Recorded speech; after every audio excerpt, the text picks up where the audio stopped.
To really grasp what's going on here, we have to put ourselves in the shoes of the exiled Israelites for a second. King Nebuchadnezzar has just swept through Jerusalem and dragged thousands of people away to Babylon, including a young priest named Ezekiel. And man, they are heartbroken. They've been stripped of their homes, their national identity, and most importantly, their temple. Imagine them sitting by the Chebar River, just asking these desperate, haunting questions in the dark. Has God abandoned us? Is he somehow confined to the physical walls of Jerusalem? Do we even have a future anymore? And that brings us to our first main section, visions in the exile. Because just when the darkness seems completely absolute, the heavens suddenly rip open for this captive priest, launching an epic visual journey that answers all their desperate questions in the most spectacular way you can imagine. Picture the sheer cinematic explosion Ezekiel witnesses here. The source material describes an incredible, overwhelming sight, a blinding storm of wind, massive fire, and glowing clouds. He sees 4 terrifying and majestic living creatures, and these strange, gigantic intersecting wheels that are completely covered in eyes. It's an incredibly rich, dizzying picture. Actually, scratch that. It's more like a total sensory overload of divine majesty breaking right into the dirt and grit of a Babylonian exile camp. And this brilliantly illustrates our first major takeaway. Through this mind-bending vision, God is sending a crystal-clear message to Ezekiel and the rest of the exiles. God is absolutely not restricted by geography. Even though the physical temple is thousands of miles away, back in Jerusalem, God's glorious throne is highly mobile, and it rules supreme over everything. The message is simple but profound. Even in the darkest depths of their exile, God is firmly on his throne and completely in control. So, moving right along to section 2, the watchman's heavy duty. Let's look at how God takes this awe-struck priest and calls him to a terrifying, literal life or death mission. Ezekiel isn't just going to be a passive observer sitting on the sidelines. He's given a massively heavy responsibility. God tells Ezekiel, "I have made you a watchman for the house of Israel." Now, the crucial point to understand here is that Ezekiel's job isn't to be popular or to just say what people want to hear. In the ancient world, if a watchman saw an enemy coming and didn't blow the horn, the blood of the entire city was on his hands. Ezekiel is held personally responsible for warning his people of coming destruction. And get this, he has to do it through bizarre, symbolic street theater. We're talking about him lying on his side for over a year to symbolize their years of sin, or eating strictly rationed food to depict a coming famine. Whether the people actually listened to him or not wasn't the point. His duty was simply to faithfully sound the alarm. The crazy thing is, a lot of the Israelites still stubbornly believed, hey, God won't let the holy city fall. We have the temple, we're totally safe. But we see this tragic historical arc play out exactly as the watchman warned.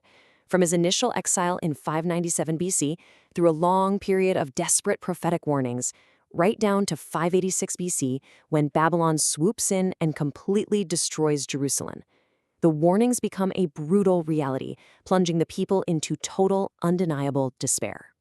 Which brings us to part 3. The glory departs. You see, before those physical walls actually fell in 586 BC, Ezekiel witnessed the ultimate spiritual tragedy in a terrifying vision. And it explains exactly why the physical destruction was allowed to happen in the first place. In chapters 8 through 11, God takes Ezekiel in a vision right back to the Jerusalem temple. And what he sees is just horrifying. The leaders and the people are secretly worshiping idols right inside God's holy sanctuary. They were paying lip service to God while their hearts were completely given over to false deities. Now, because God is holy and won't just excuse blatant sin, a devastating event occurs. God's glorious presence literally rises up and walks right out of the temple, removing his final layer of protection from the city. But wait, then we reach a really crucial turning point with section 4, a new heart promised. Just when the story hits absolute rock bottom, the city is gone, the temple is reduced to rubble, and God's glory has completely departed, the narrative pivots sharply.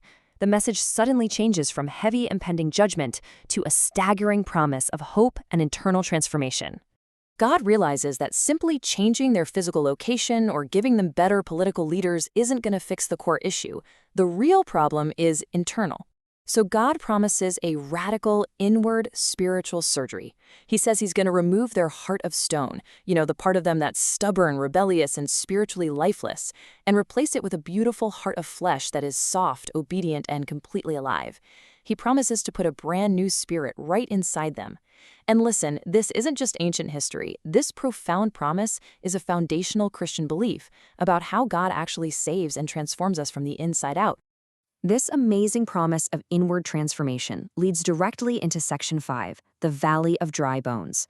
This is without a doubt the most visually stunning, famous, and rich metaphor in the entire text. It's a vivid picture of exactly how God plans to accomplish this massive turnaround. Imagine this. God drops Ezekiel right into the middle of a desolate valley. But it's not just an old battlefield. It is an incredibly eerie, dead quiet expanse, filled to the absolute brim with completely dried up, bleached skeletons stretching as far as the eye can see. There is literally zero life here.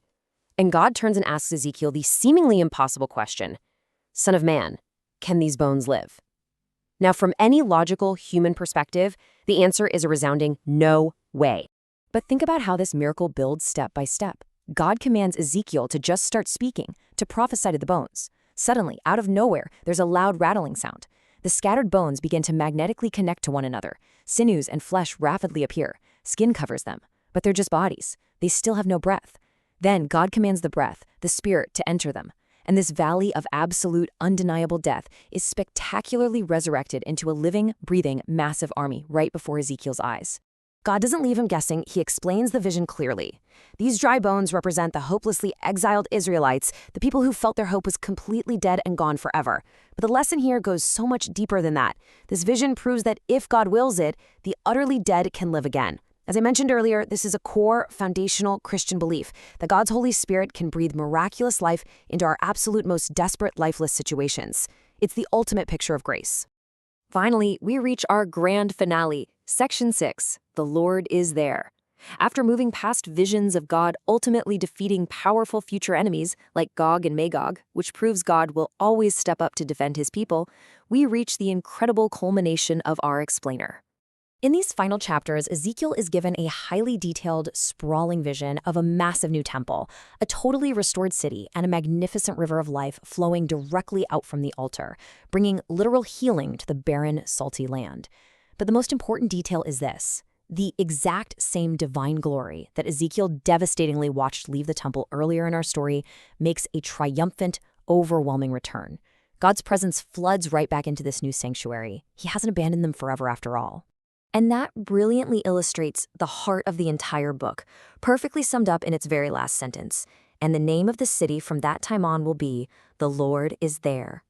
This single, beautiful phrase encapsulates everything we've talked about today. The book started with the people losing God's presence, sitting in the mud of Babylon, but it ends with God dwelling with them forever. Judgment is never the end of the story. God's enduring, restoring presence is always the final word. So as we wrap up this incredible journey from despair to restoration, I want to leave you with a final provocative thought to carry with you. Ask yourself, where in your own life do you desperately need God to turn dry bones into a living, breathing hope? Because if the book of Ezekiel shows us anything at all, it's that no matter how desolate your valley looks, God is always, always in the business of resurrection.